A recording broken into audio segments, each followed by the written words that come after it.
오늘 설교 제목은 가이사의 세상에서 하나님의 백성으로 살아가기입니다.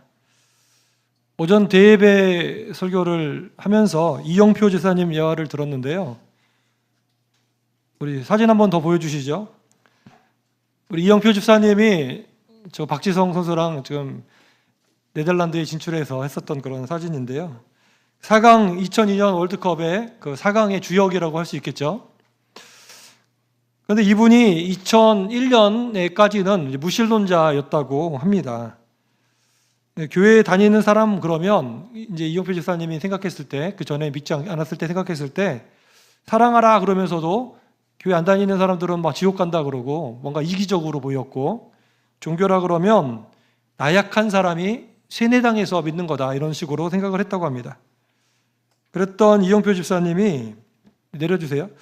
예수님을 믿게 된 이유는 어떤 집사님이 전도를 하셨는데, 그 박애녹 선교사님이라고 원래 무당이었다가 예수님을 믿게 된 그런 분인데, 그분이 간증집을 이렇게 써가지고 그걸 이영표 선수한테 줬어요. 근데 그 책을 읽으면서 이영표 집사님이, 선수가 깊은 고민에 빠지게 된 거예요. 정말 하나님이 살아계신다고? 그렇다면 하나님 한번 살아계신다면 한번 나와보세요. 이렇게 도발적인 기도도 했다고 합니다. 그리고 이제 어쨌든 성경 공부를 시작했는데, 그러면서 하나님을 이영표 집사님이 만나게 된 거죠. 어떻게 생각하냐면 하나님을 보여주면 믿겠다라고 하는 사람들이 되게 많다는 거예요. 주변에 보면, 본인도 그랬고 주변에도 하나님 한번 보여주면 내가 믿겠다 그랬는데, 자기도 그렇게 얘기했지만 성경을 막상 공부하다 보니까 많은 사람들이 예수님을 직접 만나서 배우기도 하고 기적도 보고 다 했음에도 불구하고 그 사람들이 예수님을 다 믿은 게 아니라 도리어 예수님을 십자가에 못 박기도 하고, 그런데 앞장서는 것들을 보게 되면서, 아, 본다고 믿는 것이 아니구나, 알고 보지 못하고 믿는 자가 더 복되도다 말씀하신 그 예수님의 말씀이 이해가 되었다는 것입니다. 그리고 한 가지가 또 중요한 게, 이제 이 지구가 엄청나게 지금, 여러분, 우리가 가만히 있는 게 아니라 지구라는 그 행성은 지금도 엄청난 속도로 지금 태양 주변을 돌고 있어요. 그리고 이게 공전이라 그러죠.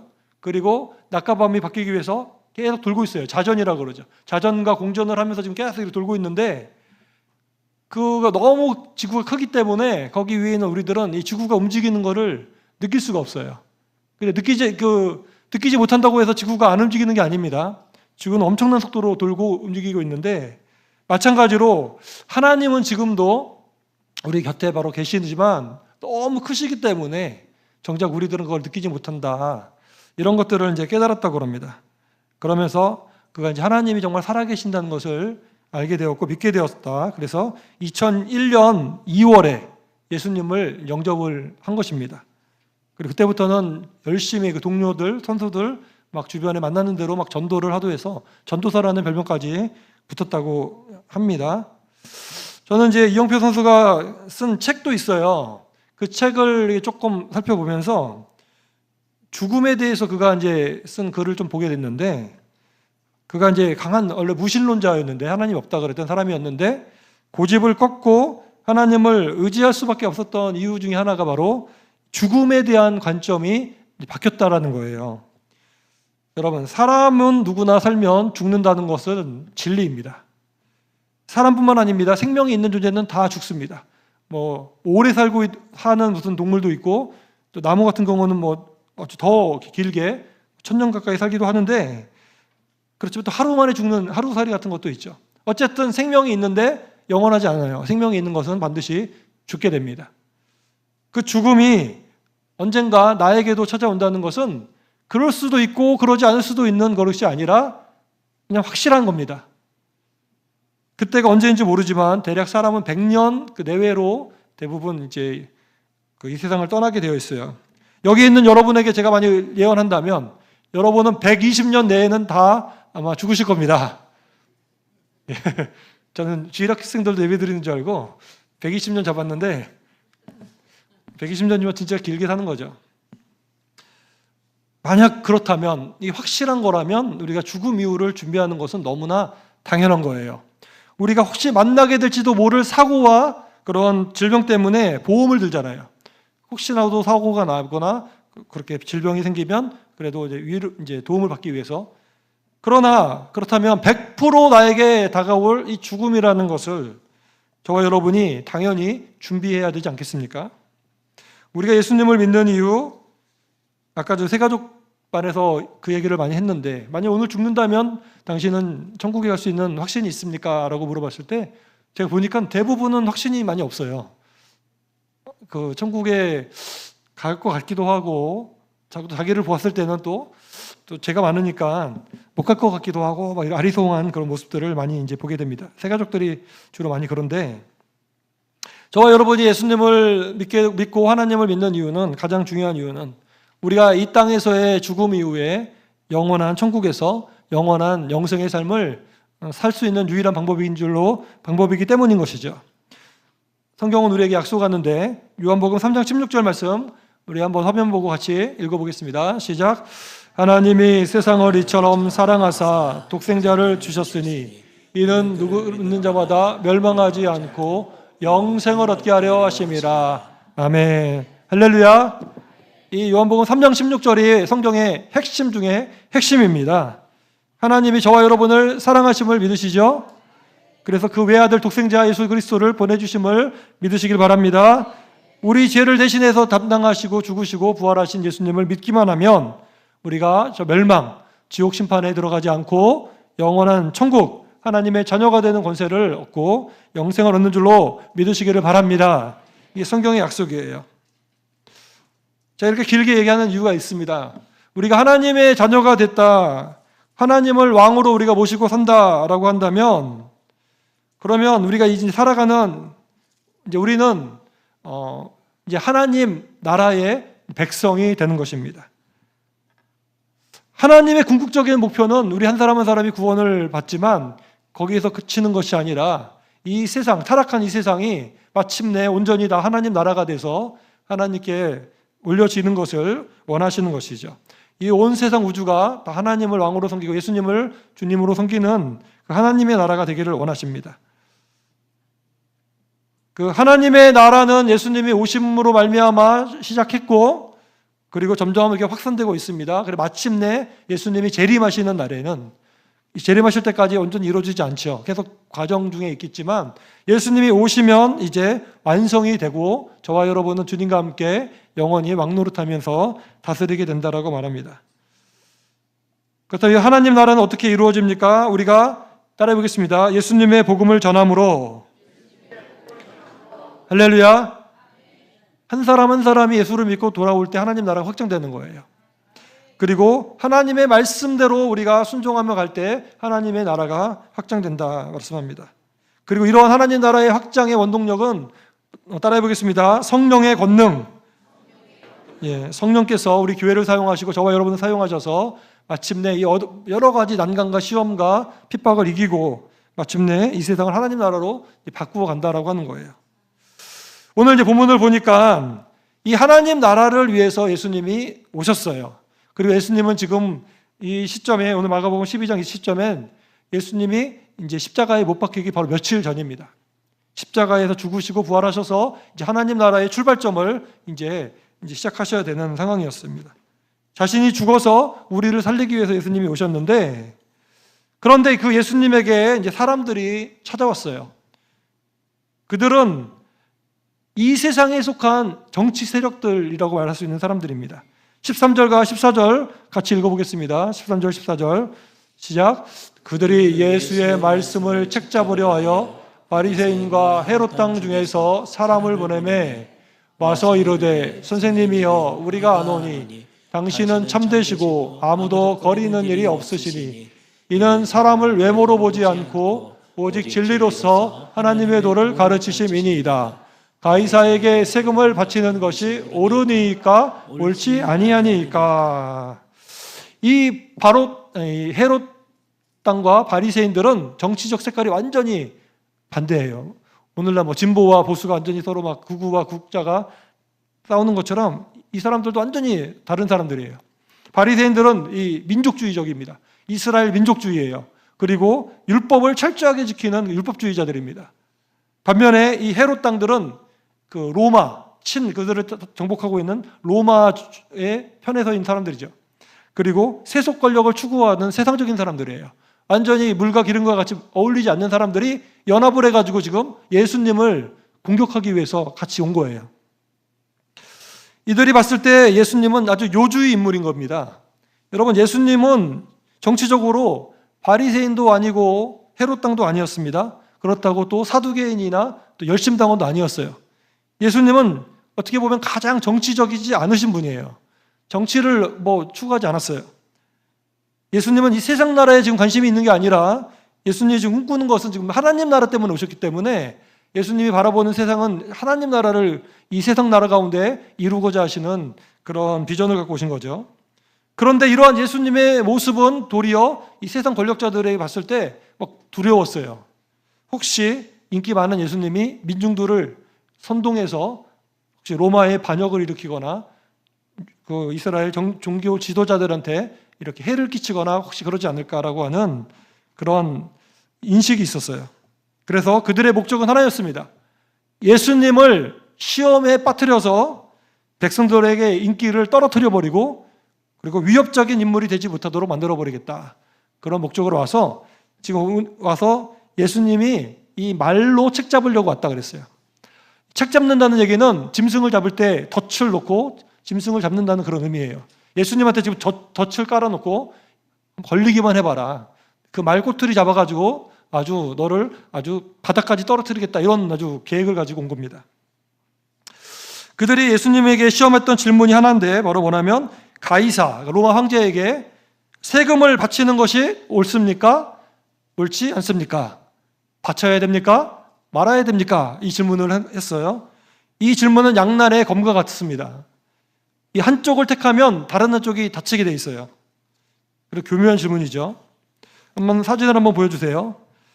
이 가이사에게 바치는 거기가 데나리온인데 유다가 식민지 지배를 받으면서 한 사람당 1년에 1데나리온을 세금으로 바쳐야 됐어요. 인두세라 그러죠. 그것이 바로 그 세금인데 저 동전 앞면을 보면 로마 황제의 얼굴이 지금 새겨져 있고 거기에는 저렇게 써 있어요. 뭐라고 써 있냐면 디베리우스 가이사 아구스도 신성한 아구스도의 아들, 신적인 존재 이런 뜻이에요.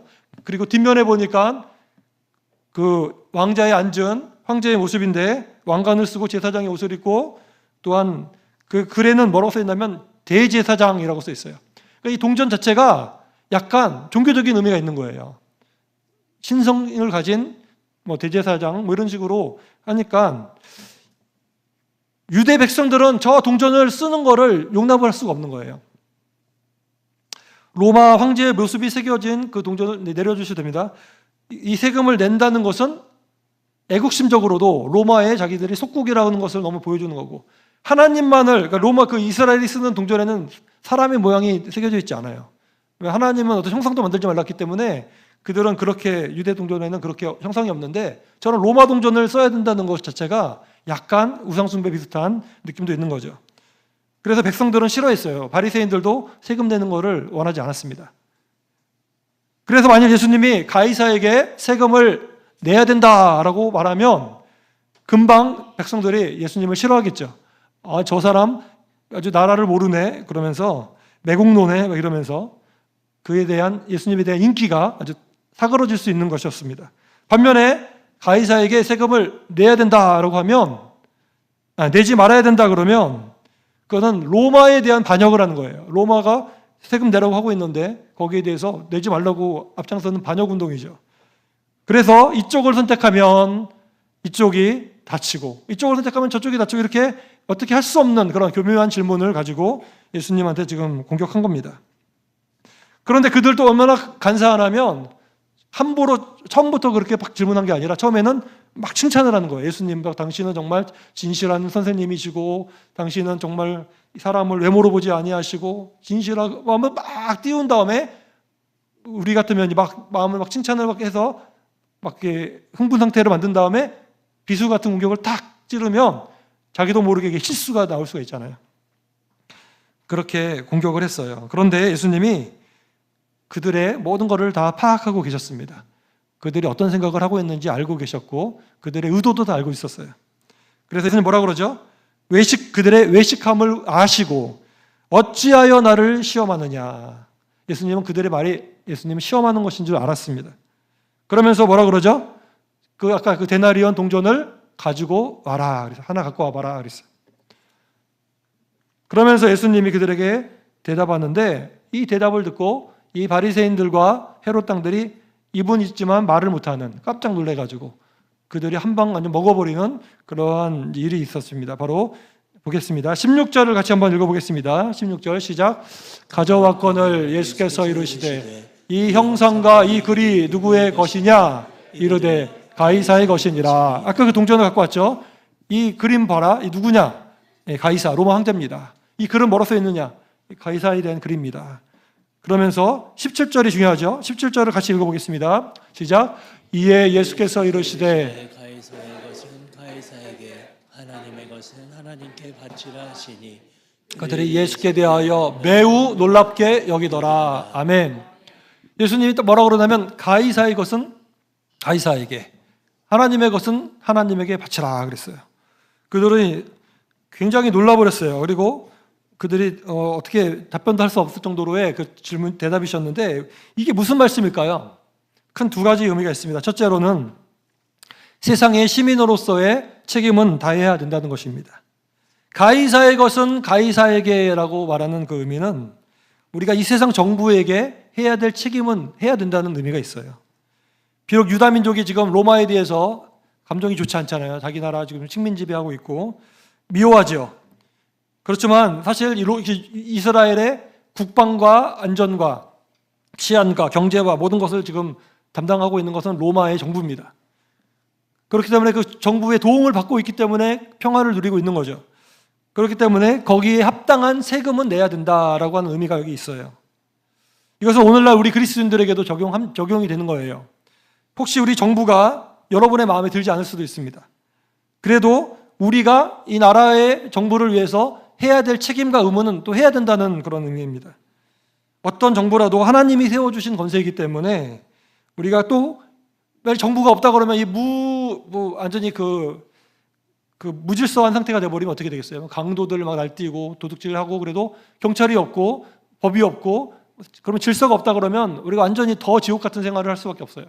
그래서 나라를 세우신 이유도 이런 것들을 우리를 위해서 질서를 잡고 생활을 할 수 있도록 만든 것이 정부이기 때문에 우리가 이 정부의 도움을 받기 때문에 마땅히 세금을 내고 해야 될 국방의 의무도 하고 해야 될 책임들은 감당해야 된다라는 것이 가이사의 것은 가이사에게 줘야 된다라고 하는 의미가 있어요. 저와 여러분은 천국에, 아까 제가 길게 얘기했지만 우리는 이 하나님 나라의 백성들입니다. 할렐루야. 저와 여러분은 천국의 시민들이에요.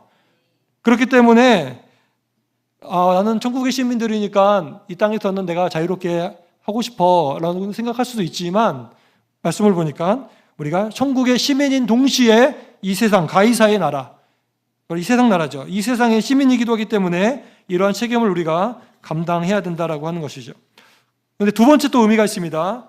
바로 두 번째 의미는 우리는 내 안에 있는 하나님의 형상을 온전히 드러내는 삶을 살아야 된다. 그랬어요. 하나님의 것은 하나님께 바치라고 했던 의미가 헌금을 내라 이런 의미도 있겠지만 더 중요한 의미는 이 세상 권력이 넘지 못할 선이 있음을 알아야 된다는 거예요. 예를 들어서 로마 황제 가이사가 그가 하나님 자리에 앉아서 내가 신으로서 너희들에게 대접을 받을 테니까 나한테 절을 하고 숭배를 하라 이렇게 했을 때 가이사의 것은 가이사에게 주어야 되지만 지금 가이사가 요구하는 것은 하나님께 바쳐야 될 것을 가이사가 요구하는 거잖아요. 그러면 그 그리스도인들이 이거는 난 할 수 없다 못하는 거죠. 사실 실제적으로 이러한 이유 때문에 초대교회 많은 성도들이 이 로마에 의해서 많이 죽었어요. 로마 황제를 숭배를 원했지만 우리는 할 수 없다 거부했기 때문에 그랬죠. 요즘 뉴스를 보니까 북한은 지금도 외국에서 이렇게 관람객이 와더라도 김일성, 김정일 우상 앞에 제일 첫 번째 참배부터 시킨다고 그러더라고요. 절을 하도록 시키고 꽃다발 비싼 돈 주고 사가지고 바치라고 그러고 그런 나라가 지금 우리 바로 앞에 있습니다. 그럴 때 어떻게 해야 된다는 거예요? 그는 김일성, 김정일한테 그건 하나님께 바쳐야 될 그 참배를 원하는 거기 때문에 할 수가 없다는 것이죠. 사랑하는 여러분, 그리고 한 가지 우리가 또 알아야 될 것은 뭐냐면 이 데나리온 동전에 보니까 로마 황제 얼굴이 나왔듯이 저와 여러분 이 사람의 형상에는 그 하나님의 형상이 우리 안에는 새겨져 있어요. 할렐루야. 하나님이 사람을 처음에 만들었을 때 누구의 형상대로 만들었다 그랬죠? 예, 저와 여러분은 하나님의 형상대로 만들어져 있어요. 그래서 이 데나리온 동전을 보면 로마 황제를 우리가 연상하는 것처럼 저와 여러분을 봤을 때 사람들은 누구를 볼 수 있죠? 하나님의 형상을 볼 수가 있도록 해야 된다는 것입니다. 또한 가이사의 것은 가이사에게, 하나님의 것은 하나님에게 바치라는 것은 이 데나리온 동전을 온전히 가이사한테 세금으로 바쳐야 되듯이 우리는 하나님 앞에 우리 자신을 온전히 마치 세금처럼 하나님께 온전히 드려야 한다라는 말씀이에요. 그것은 바로 우리가 하나님 나라의 백성이기 때문에 당연한 우리의 책임인 것입니다. 할렐루야. 그러므로 우리는 먼저 우선순위가 있습니다. 먼저 하나님의 나라와 의를 구해야 됩니다. 그리고 이 복음은, 하나님 나라의 복음을 우리는 전하는 삶을 살아야 됩니다. 또 이 모든 일을 하나님의 영광을 위해서 살아야 되죠. 이것이 바로 예수님께서 가이사의 것은 가이사에게, 하나님의 것은 하나님에게 바치라고 하는 의미예요. 결론을 맺겠습니다. 사랑하는 여러분, 우리는 지금 두 개의 나라에서 살고 있는 이중 국적을 가진 사람들입니다. 가이사의 나라인 대한민국이라고 하는 땅에서 우리는 대한민국 국민으로 살아가요. 그러나 동시에 우리는 하나님 나라, 천국이라고 하는 그 나라에 지금도 그 나라의 백성으로 우리가 살아가고 있는 것입니다. 우리가 무엇이 우선순위일까요? 하나님 나라가 우선순위인 줄 믿으시기 바랍니다. 먼저 그의 나라와 의를 구하라 하셨어요. 그러면 이 모든 것을 너에게 더하여 주신다고 하셨습니다. 우리는 하나님 나라를 먼저 구하면서 살아가야 할 것입니다. 그러나 그렇다고 해서 이 세상에 대한 우리의 책임과 의무를 우리가 무시하는 것이 아니라 가이사의 것은 가이사에게 드릴 수 있는 그런 책임도 성실하게 감당해야 될 것입니다. 이것이 예수님이 오늘 본문을 통해서 우리에게 가르쳐 주신 지혜로운 삶의 자세입니다. 바라기는 이 세상에서나 하나님의 나라에서 항상 주님의 뜻대로 살아가는 저와 여러분 되시기를 바랍니다. 그리고 예수님의 이 놀라운 지혜를 기억하시기 바랍니다. 그 어떠한 공격이 오더라도 그 예수님의 지혜를 넘지를 못해요. 저와 여러분도 이 세상 살아가면서 때로는 지혜가 없어서 고민될 때가 있지만 정말 지혜의 근원 되신 예수님을 의지할 때에 우리 주님께서 우리에게 지혜의 영을 허락하여 주셔서 이 세상 나라 속에서 또 하나님 나라 속에서 어떻게 살아가는 것이 정말 하나님이 기뻐하시는지를 분별하며 그렇게 하나님의 뜻대로 살아갈 수 있는 사랑하는 여러분, 우리 성도님들 다 되시기를 주님의 이름으로 간절히 축원합니다. 합심해서 한번 기도하겠습니다. 우리가 정말 이 세상에서